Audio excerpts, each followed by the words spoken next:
I do think there's something uniquely powerful about a podcast in letting people tell their stories.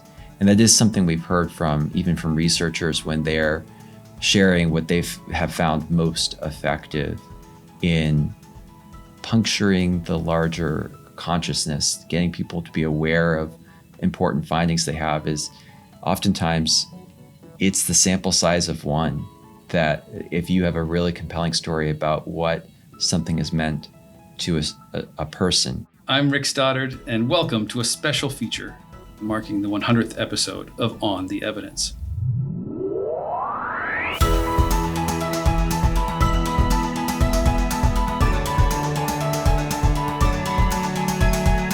Over the last dozen or so installments of the series, I've had the privilege of producing On the Evidence, thanks to series host JB Wogan, with whom I'm in studio now. And we thought we'd take a few minutes to mark this point in the podcast's evolution to reflect on 100 episodes and what that means. Thanks for joining me, JB. And may I be the first to congratulate you on reaching this mark. It's quite an achievement. 100 episodes. How do you feel? Feeling good. I can't believe we're here. I remember thinking that, not sure if we'd make it past a couple of months or a year, and being able to hit a cadence of 2 a month for almost 5 years now, and almost 2 a month is it's been surprising, and I'm proud of that. Yeah, tell me a little bit more. What does that mean to you? And I guess from an organizational standpoint, what does it mean for Mathematica and what we've achieved together with our colleagues? Well, what does it mean for me? I mean, when I came in, I was mostly a print journalist. I joined Mathematica in 2018, and the podcast launched in February of 2019. So there was a little bit of a runway for developing the podcast. And I thought I kind of knew what it meant to interview people. I'd had a lot of experience in interviewing politicians, policymakers of other sorts, researchers. But as I started to study up and do some pilot episodes, I realized that it really is a different skill. You have to be more performative, but I don't mean that in a pejorative way. I just mean, you've got to be sensitive to how you're coming across. You're not just asking questions and trying to get raw information that you can shape into a story after the fact with maybe 1 or 2 good pull quotes. You actually need to be clear, concise, coherent. And one of the things I figured out pretty quickly is that my natural speaking voice, I'm a little bit sedated. I try to be pretty calm and controlled, but you need to be energetic. You need to sound interested. Even if you actually are interested, sometimes you don't sound interested. So being a little bit more cognizant of those things, all of that was a learning curve. The podcast was, we technically had a sporadic podcast that existed before On the Evidence called Policy and Perspective. There were not many episodes, maybe a dozen or so, I think, produced before I got here. But the podcast was largely a new venture and a new option for Mathematica in terms of getting the word out about the work that we do, and leveraging or exercising thought leadership muscles in a new way. Now, before you go too far down that road, I want to just share with listeners and viewers that I have here up on a second screen here a document that you shared with me from late 2018. It's saved under the name On the Evidence Podcast, Revised Pitch. And right up top, the tagline in 2018, or the working tagline, was a show for anyone who believes we should use the best available information to address societal challenges. We translate and discuss the latest big ideas in policy research to help organizations and individuals make a positive difference in the world. So what else is in here? And tell us a little bit more about what you were thinking, 5 years ago now. Right. And we ended up consolidating that tagline to maybe, Rick, I think around the time you joined the show, we started to abandon saying the tagline in every episode, because after 4 years, hopefully people who are listening kind of know what the show is. But a show that examines what we know about today's most urgent challenges and how we can make progress in addressing them. Part of Mathematica's vision and mission is around this belief that we can make the most progress, or we can sort of address big, hairy challenges facing the world, whether it's climate change or the pandemic, by letting data and evidence guide decisions.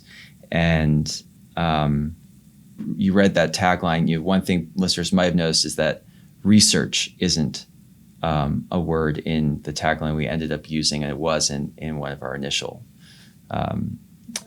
drafts. And that was partly because when the podcast started, it was right around the time that Mathematica was going through a transition. We dropped policy and research from the company's name. Our URL actually changed. We just became Mathematica. And that reflected a thinking within the organization that we weren't always going to be working, and we actually already weren't always working on public policy. Sometimes it was issues that weren't necessarily public policy, but still had relevance to improving public well-being. And it wasn't always research in a conventional sense. It wasn't like a 10-year or 5-year randomized control trial that we were kind of famous for doing really well, but it might be more like getting in the bunker and helping an organization understand their data better, their like administrative or programmatic data better. And so we wanted to widen the lens of how we were improving public well-being through the use of data and evidence.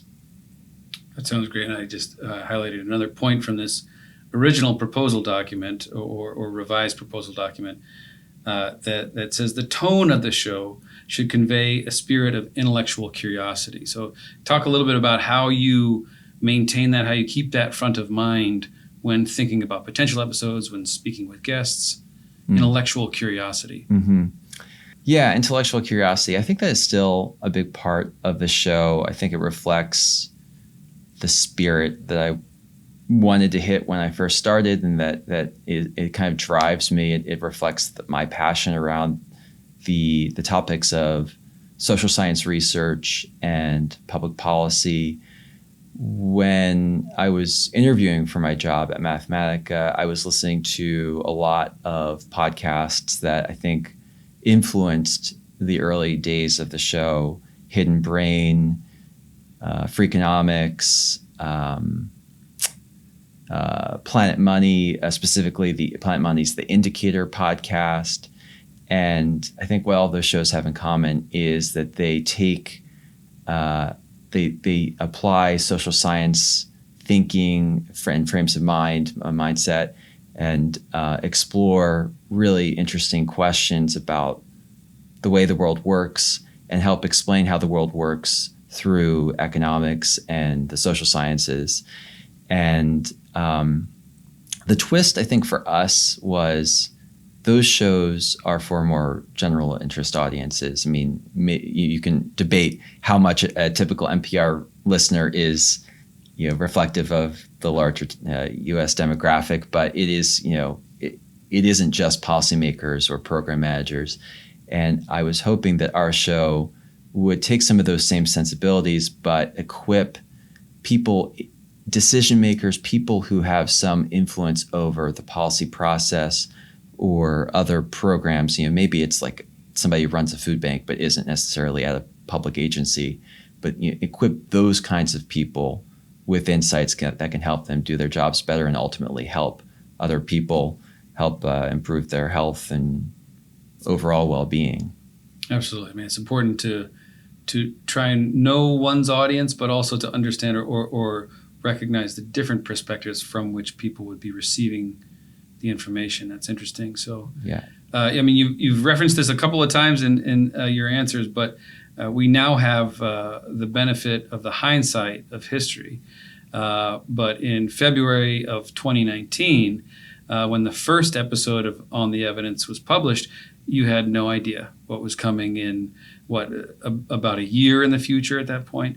So talk to us about how the show changed and evolved in late winter, early spring 2020 to address the COVID-19 pandemic.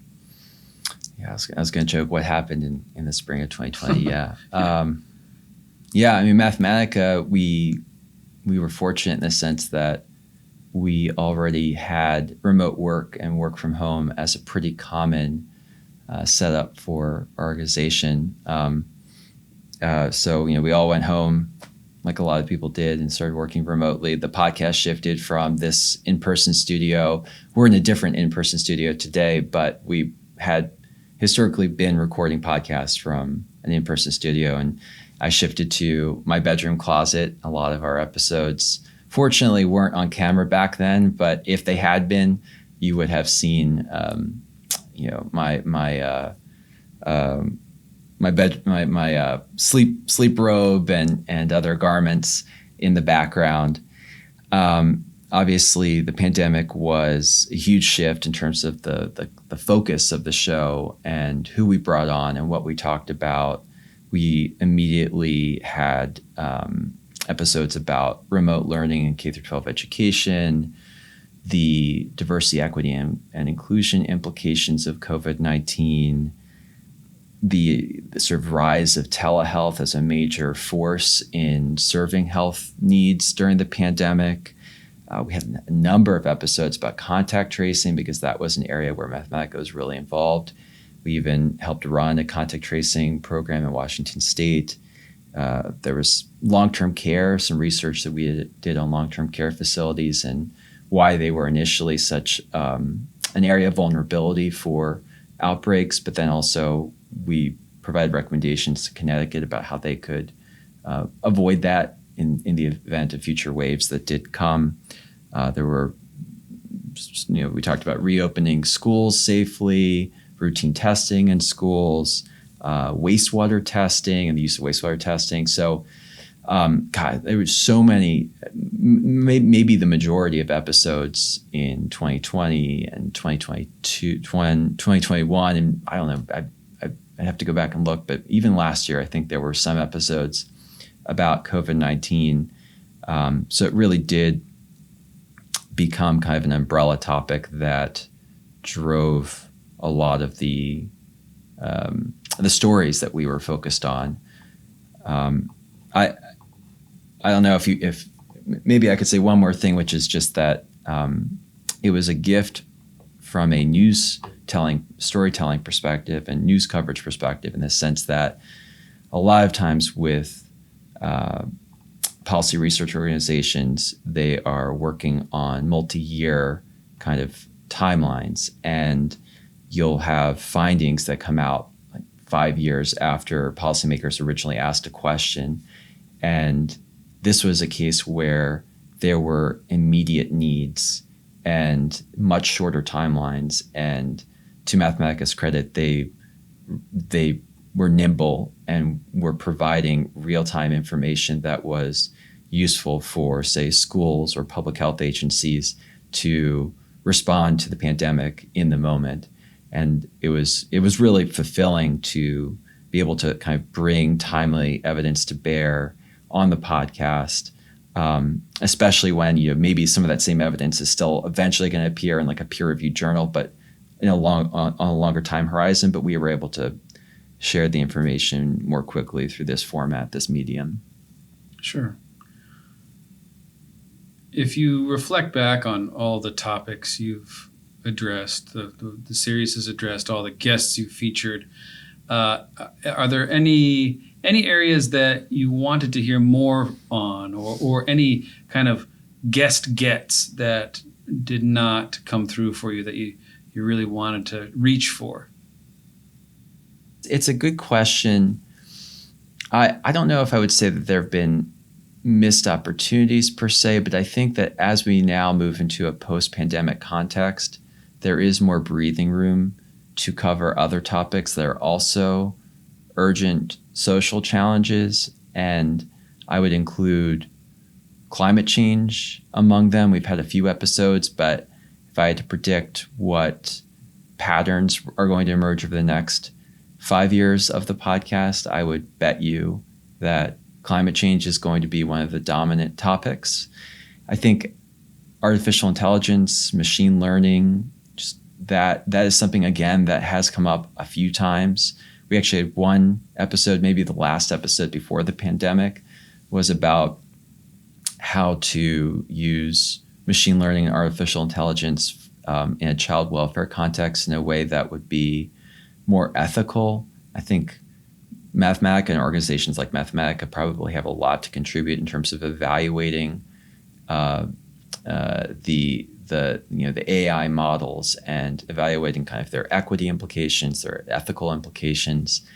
A guest earlier this year, Matt Selganic, definitely had some interesting things to talk about in that regard as well. And then I think this isn't really something new, but a topic that I continue to be interested in, and I hope that we'll be able to explore more, is how to get information that comes out of research into hands who can most effectively use it. And we've had a number of guests over the course of the podcast so far who've each had a couple of really valuable insights in that regard. But and I think the podcast is itself kind of an experiment in trying to figure out what are the ways of maximizing this medium for educating people, arming people, and how to differentiate a podcast. Like if you are a policy research organization, whether it's Mathematica or some other place, how do you differentiate a podcast from a press release, from a blog, from a webinar?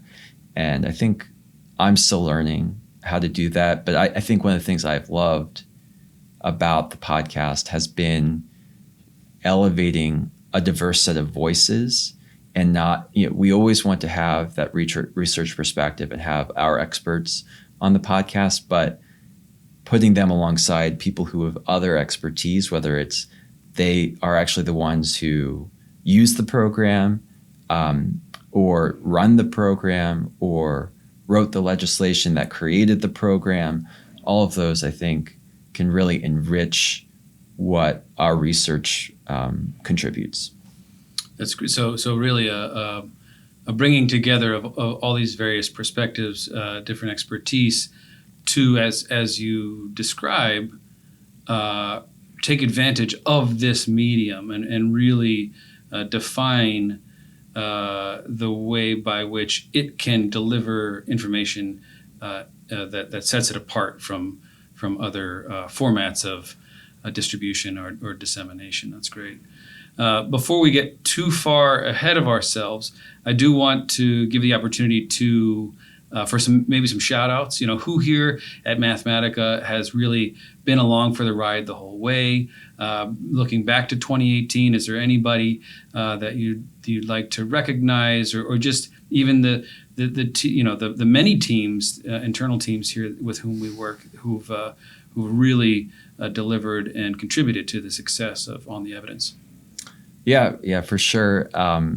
Now we do always credit the inimitable Rick Stoddard, you for producing the audio, and now we do have video, and I do want to call that out. I think that's a really exciting added asset for our podcast that came online this year. And beyond you though, Rick, we do have a sort of a stable group of people within communications at Mathematica who have played a big part in creating and maintaining the podcast. Jennifer DeValence, who leads our communications team at Mathematica, and Dave Roberts, who leads thought leadership here. They had a podcast in mind when they were interviewing me back in 2018. So the podcast wouldn't exist and I wouldn't be here if not for them. I'd also mention Mike Burns, who oversees strategic communications at Mathematica, and I'm sure we'll talk about later, but he's certainly been helping as a guest host recently and adding a new element to the podcast. And then we have several several teams within Mathematica who support every episode of the podcast. We have folks from editorial services, and honestly, there are too many people, I think, to name. I'm afraid I'm going to forget someone if I start naming each person, but we have a bullpen of copy editors who make sure that the blogs I write associated with every podcast are clear and coherent, adhere to Mathematica style, and are pleasing to the grammar gods. And then we have an excellent design team, and I would call out Demetris Gooseby and Gwen Olson, who is she's a designer at Mathematica. She helped create the logo. Actually, did you wave already that you can see what you would have been stuck with if it wasn't for Gwen? This is something I created, off of some clip art. But Gwen was able to create something that is much more polished and dynamic and evocative of a visual metaphor around the spotlight idea. That you are sort of in the shadows, you're spotlighting new insights, new information that can help uncover the path to progress. Some of our brand language that I think. Hopefully we're able to kind of lift up. And then I would also call out Rich Clement, because there have been a few times when, before we had you on the team, Rich helped me out in a pinch, and his production work has been incredibly valuable. So I think and social media. Gosh, the podcast is distributed to the larger world. Yes, partially through these podcasting channels, but also Jill Feldman, who leads all of our social media work on Instagram, LinkedIn, Facebook, Twitter, and probably other stuff too. She's hugely helpful in explaining, sort of cribbing great quotes, and plugging the podcast in a way that's engaging and pithy. I know. Do you want to talk about some of the new things that have been coming online? Because that is something where Mike is playing a role. Yeah, absolutely. But before we get there, perhaps just on a personal note, we're recording this conversation in late July of 2023, and I hope you don't mind my sharing, but you're about to go out on parental leave for the birth of your second child. I just, on behalf of our colleagues here at Mathematica and on the Evidence listeners everywhere, I want to wish you and your wife and your family the very best over the coming months as you welcome your new addition. We'll be thinking about you. We'll certainly be missing you here behind the scenes, but I just want to wish you all the best, and we look forward to your return in the fall. Thank you. I really appreciate that. Yeah, the podcast and my son, my first child, are almost the same age. He was born. He was born about something like 6 months after the podcast launched, which actually was kind of an interesting timing from the perspective of wanting to take leave, but also not wanting my other baby, my professional baby that I had just brought into the world, not to die on the vine. But actually being a parent, I have to say, has been tremendously helpful in not every episode, but it is often a new lens that helps me ask better questions, because I'm now thinking from the perspective of both my kid and as a parent, and whether that's like an episode about climate change and air quality and health concerns around asthma for your kids, or it's now having a sense of what incredible superheroes work at daycare facilities and how important it is to have high quality preschool, or we did an episode about informal caregivers, and I've seen firsthand the power of grandparents as informal caregivers. So anyways, I will just say that there are ways in which those two worlds merge, the personal and professional. Absolutely. Well, speaking of new things, of new arrivals, let's look forward a little bit. What you mentioned some of the ideas and topics that we're sort of hoping to address in the forthcoming episodes, but What other new things can you tell us about topic-wise or format-wise for On the Evidence? What should listeners expect out of the next 100 episodes? Well, I mean, a few things that we've tried recently this year. I would say 2023 has been kind of a year of experimentation for the podcast. And one of them is, as I mentioned, Mike Burns, who oversees public affairs and strategic communications here. He is now hosting an occasional series that we are calling Evidence in Government, and it leverages his experience on the Hill and his role here at Mathematica as somebody who is engaging with policymakers and decision makers in Washington. And they're more kind of narrowly focused around legislation, regulation, sort of hot topics on Capitol Hill.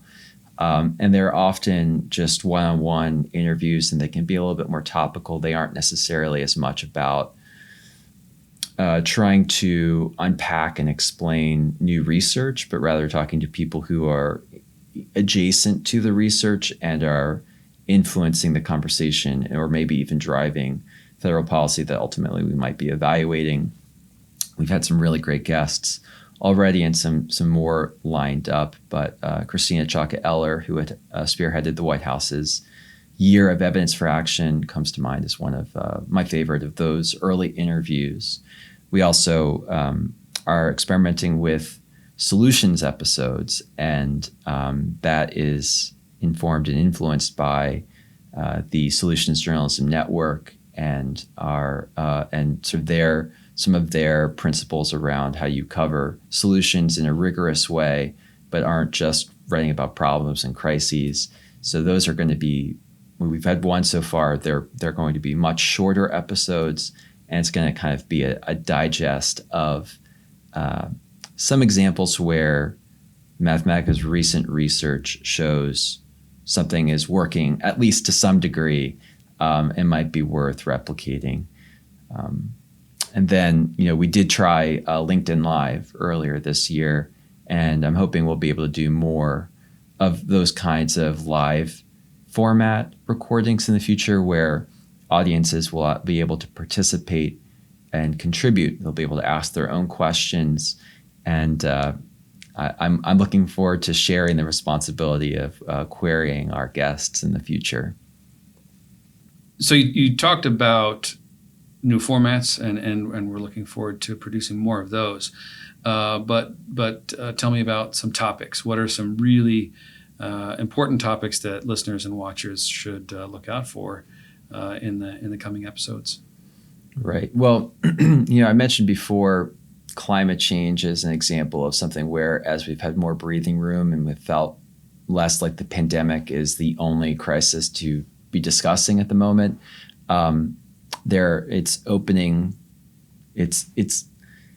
it's allowing us to explore other topics. But I think one consistent theme is going to be the recovery. It's still somehow, unfortunately, still related to the pandemic, but it will be kind of various things about our systems and society that maybe were already in a crisis before the pandemic, but boy, did we become aware of it during the pandemic, whether it's the unaffordability of childcare, or the closure of so many childcare facilities, or the closure of primary care practices, or teacher burnout, or learning loss. There are so many different urgent needs now that I think were spotlighted by the pandemic that now policymakers and other funders like foundations are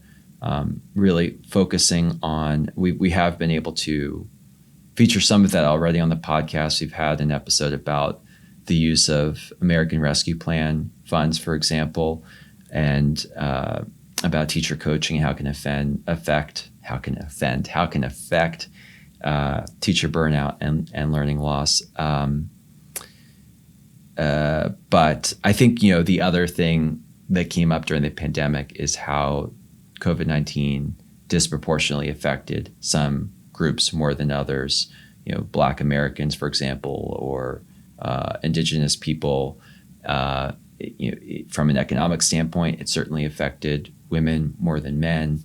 I'm sure I'm neglecting certain groups, but basically, the major takeaway is it was not equitably distributed, and I think it also has highlighted in areas like K through 12 education, there are inequitable impacts in terms of learning loss that we need to address, and we need to really prioritize certain groups of students and trying to catch them back up. And so we'll be following that more closely. I mean, at the same time that COVID-19 was really disrupting all of our lives, I think there was also a national conversation that had been, everyone's going to have a different baseline of when they started having discussions about systemic racism and inequity in the country. But certainly the death of George Floyd made that more vivid, and we explored that a bit on the podcast in the past. But I think inequity in general is going to be something that policymakers and the research community are going to continue to be working on, and so that will be reflected in the podcast itself.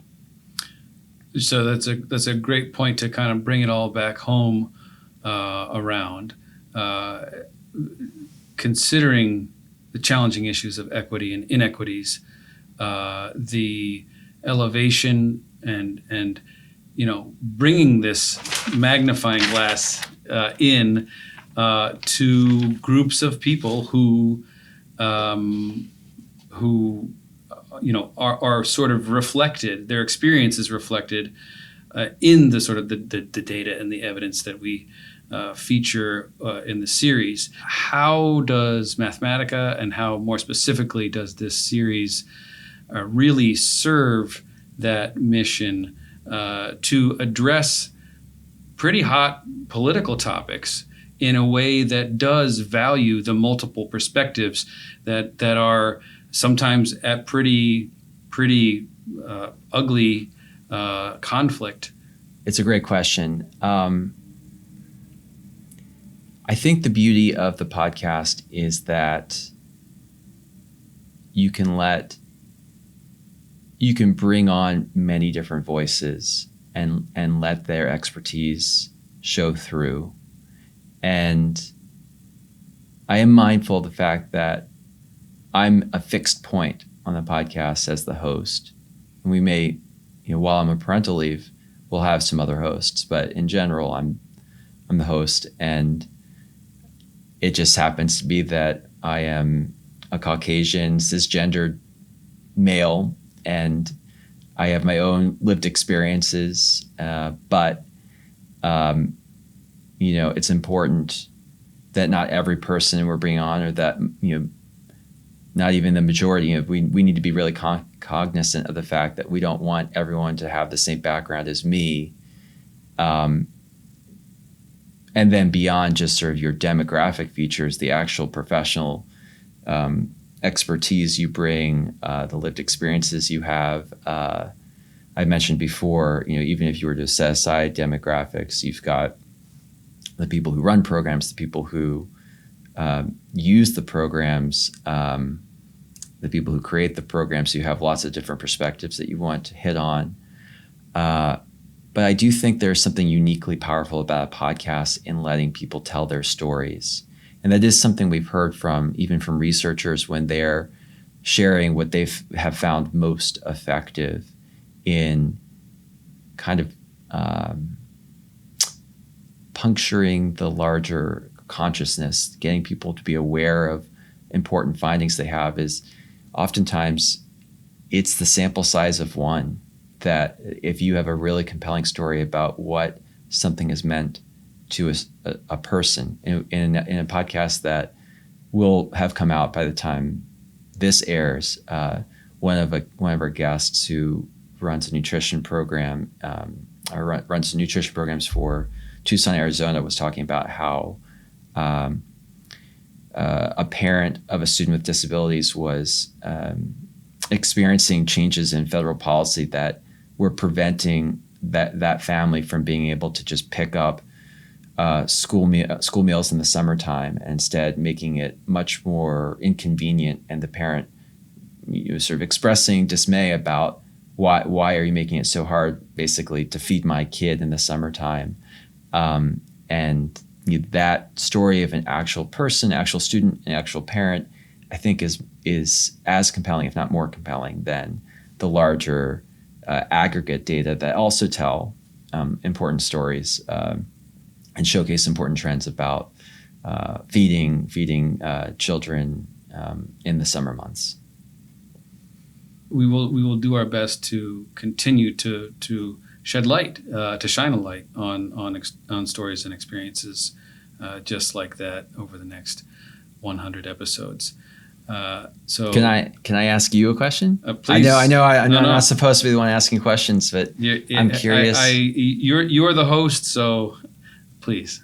Well, I mean, you're a newer edition. You come with fresh eyes. I was curious what appealed to you about working on this project. I mean, it's a little bit of a different situation in the sense that you kind of chose to join the podcast. It wasn't initially part of your work portfolio. So I'm kind of curious, like, what was appealing to you about it, and what are your hopes and dreams for On the Evidence in 2024 and beyond? I think what's most attractive to me about this specific podcast and what we do is taking very complex issues, very complex data sets, really dense information that reflects those human stories across the country, and we explain them in a way that is accessible so that people can get it, so that we do puncture that public consciousness that you spoke about in a way that we can engage our audiences. We can engage, these, quote unquote ideal listeners that you envisioned back in 2018. How can they use the issues and solutions discussed here for success in their own jobs, in their own lives, and in the communities in which they live? So, this is a powerful medium, and I enjoy contributing to it, and I hope we continue to hone the way we tell our stories, feature even stronger, fiercer voices with more cogent ideas, arguments, solutions for the pressing issues that people are confronting every day all around us. I'm excited to see what we come up with. I mean, the video work you've been doing is going to be, I think, an increasingly important part of podcasting in general. And I've been really excited to see. It's a little bit harder. I think a lot of our guests, and I would include myself in this group, have really gravitated to podcasting because it is something where people don't have to see what you're doing with your eyes and your mouth and your body language, and it does demand a little bit more attention and mindfulness. But I think that the final product has been terrific, so thank you for that. Well, I appreciate that and look forward to productively contributing to our future episodes. So along for the ride for the next 100. And I hope all of you out there will be as well. Thank you. Congratulations again, JB, on reaching this point, 100 episodes. We appreciate your reflections, the context, the history of the series, and your willingness to pull back the curtain a little bit today for this behind-the-scenes look at On the Evidence. And I'm going to steal a few of your lines here to speak directly to our listeners. If you want to hear the next 100 episodes of On the Evidence and follow us through episode 200, find us and subscribe on YouTube, Apple Podcasts, or Spotify. And please check us out. Visit our website at mathematica.org/ontheevidence.